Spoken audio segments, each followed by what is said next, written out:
Kavassery smart village ഓഫീസിന്റെ നിർമ്മാണോദ്ഘാടനം നടന്നു. റവന്യൂ മന്ത്രി കെ രാജൻ നിർമ്മാണോദ്ഘാടനം ഓൺലൈനായി നിർവഹിച്ചു. കഴനി ചുങ്കം ശ്രീവത്സം ഓഡിറ്റോറിയത്തിൽ നടന്ന ചടങ്ങിൽ പി സുമോദ് MLA അധ്യക്ഷത വഹിച്ചു.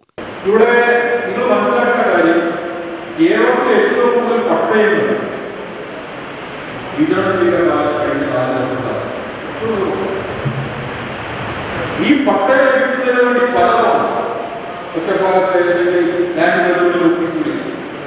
ജില്ലാ ആസ്ഥാനത്തെ ദേവസ്വം ബോർഡുമായി ബന്ധപ്പെട്ട അത്തരം സംവിധാനങ്ങളിലെല്ലാം പലതവണ കയറി ഇറങ്ങി ഇനി ഒരിക്കൽ പോലും കിട്ടില്ല എന്ന വിശ്വാസത്താൽ അപമാനത്തിലായി ഇരിക്കേണ്ടി വന്ന ആയിരക്കണക്കിന് കുടുംബങ്ങളാണ് പാലക്കാട് ജില്ലയിലെ പട്ടയങ്ങൾ. ഏതാണ്ട് 2 ലക്ഷത്തോളം പട്ടയങ്ങൾ സംസ്ഥാനത്തൊട്ടാകെ വിതരണം ചെയ്യും. 2 തവണ കേരളത്തിന്റെ പ്രിയപ്പെട്ട മുഖ്യമന്ത്രി തന്നെ കഴിഞ്ഞ 4 വർഷത്തിനിടയിൽ പാലക്കാട് ജില്ലാ കേന്ദ്രത്തിൽ ഫോട്ടോ മൈതാനത്ത് വന്ന് ഈ കാര്യങ്ങളെല്ലാം വളരെ കൂടി ജനങ്ങളെ കുടുംബങ്ങളാണ്.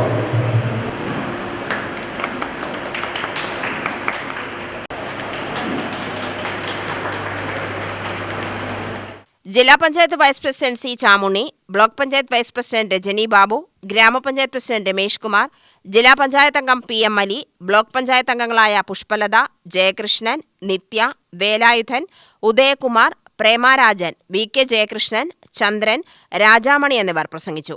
ജില്ലാ കളക്ടർ G പ്രിയങ്ക സ്വാഗതവും RDO K മണികണ്ഠൻ നന്ദിയും പറഞ്ഞു. UTV news, Palakkad.